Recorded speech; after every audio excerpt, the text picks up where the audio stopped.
The Suwannee River is well known by name because of Stephen Foster's famous song, Old Folks at Home, sometimes called Suwannee. In my southern U.S. travels, I happened upon the Suwannee River by accident, really.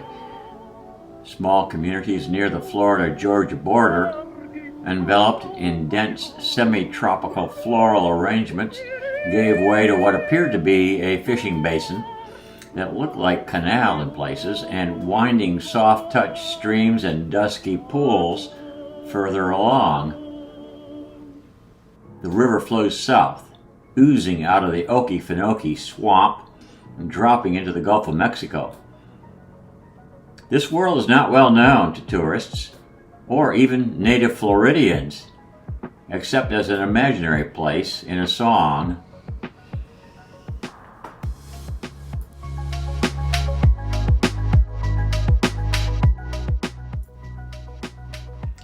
With cypress, magnolia, and other floral diversity inhabiting its clay and white limestone banks, the Suwannee winds its way approximately 250 miles from the effluent black water of the Okefenokee swamp to the Gulf of Mexico.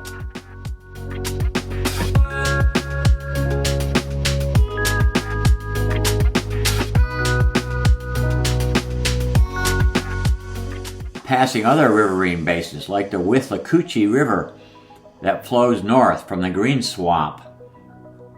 Its fishing rights generally were claimed by Seminole natives during the 18th century. Spanish missions, maybe 3 or 4, penetrated the Indian and jungle culture here, but much of this river's pathway is blissfully free of heavy human traffic. There is even a bridge to nowhere, the Suwannee Springs Bridge, near Live Oak, located about halfway between Jacksonville and Tallahassee. Graffiti artists got here before me, but the area hardly needs paint and chalk.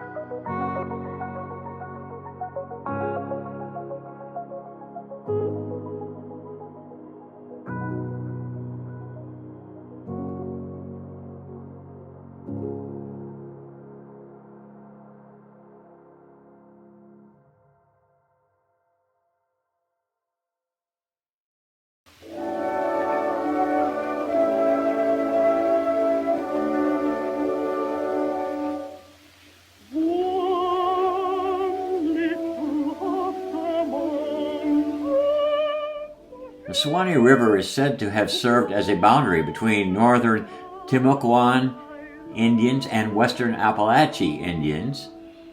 The lower Creek towns of southern Georgia moved into northern Florida, the former territory of these Appalachee and Timucua. These bands gradually assumed the name Seminole Indians, sometimes referred to as wanderers. Actually, these migrants had begun to be known under the name Seminole by the time of the Revolutionary War. The derivation assumes a Creek word, Seminole, or runaway, or Spanish Cimarron, wild. White Sulphur Springs on the Suwannee was considered to be a sacred healing ground, even shared by warriors battling each other.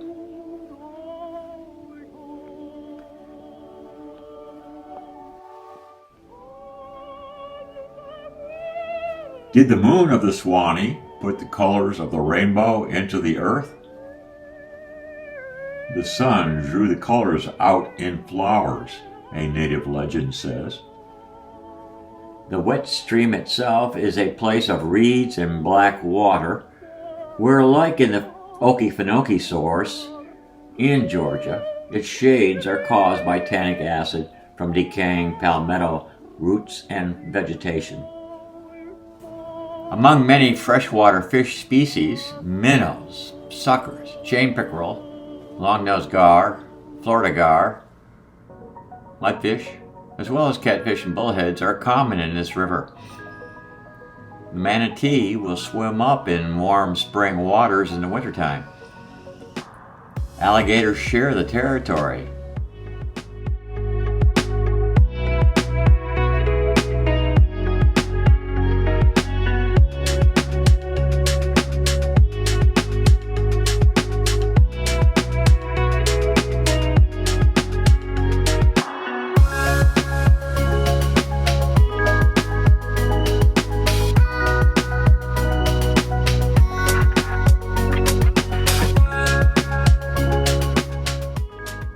Forested wetlands in northern Florida may have cypress, ash, tupelo festooned in crimson, willow, oaks, red maple, sweet gums, swamp dogwood, Virginia willow, mayhaw, fetterbush, and other kinds of trees.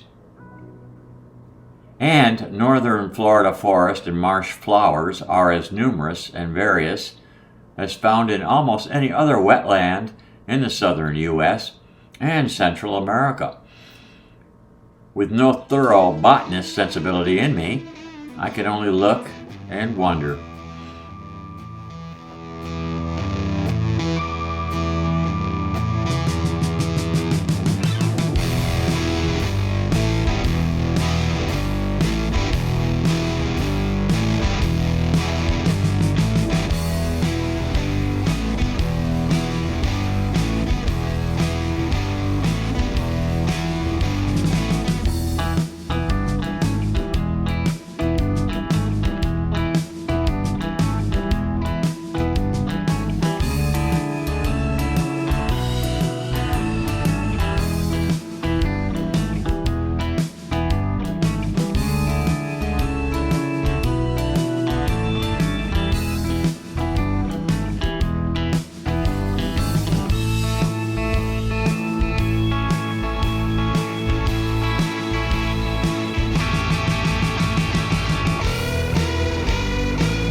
gotta walk that lonesome valley.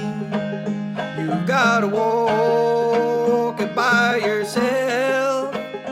No one here can walk it for you. You gotta walk it by yourself.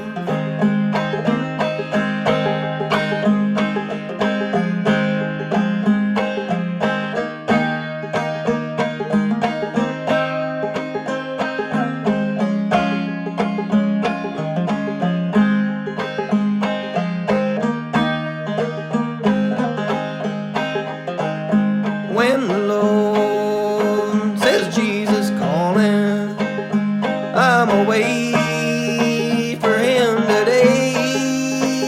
Spirit ripe and harvest falling.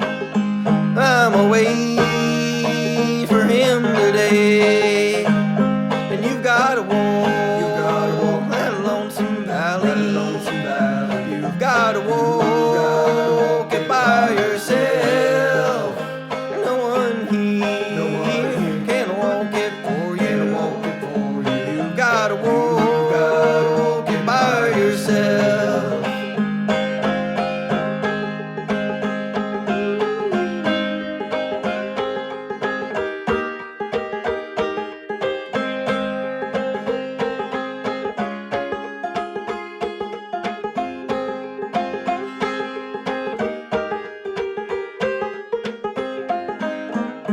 Well, some say that Johnny was a Baptist, and others say he was a Jew.